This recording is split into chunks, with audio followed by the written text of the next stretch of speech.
লাল বাতির নিষেধ ছিল না, তবুও ঝড়ের বেগে ধাবমান কলকাতা শহর অতর্কিতে থেমে গেল।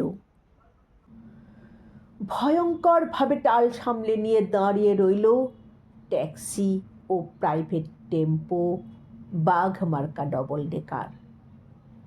গেল গেল আর্তনাদে রাস্তার দুদিক থেকে যারা ছুটে এসেছিল, ঝাঁকামুটে ফিরিওয়ালা, দোকানি ও খরিদ্দার, এখন তারাও যেন স্থির চিত্রটির মতো শিল্পীর ইজেলে লগ্ন হয়ে আছে।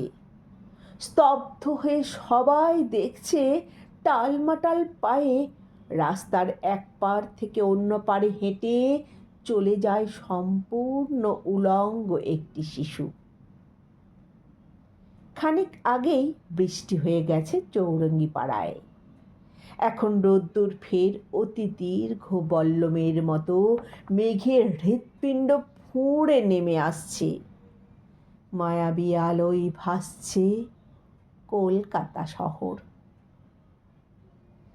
স্টেট বাসের জানালায় মুখ রেখে একবার আকাশ দেখি, একবার তোমাকে। ভিখারি মায়ের শিশু, কলকাতার যিশু, সমস্ত ট্রাফিক তুমি মন্ত্র বলে থামিয়ে দিয়েছ।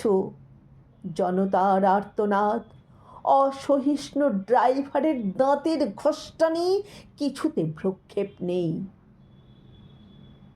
দুদিকে উদ্যত মৃত্যু, তুমি তার মাঝখান দিয়ে টলতে টলতে হেঁটে যাও, যেন মূর্ত মানবতা সদ্য হাঁটতে শেখার আনন্দে সমগ্র বিশ্বকে তুমি পেতে চাও হাতের মুঠোয়। যেন তাই টালমাটাল পায়ে তুমি পৃথিবীর এক কিনার থেকে অন্য কিনারে চলেছ।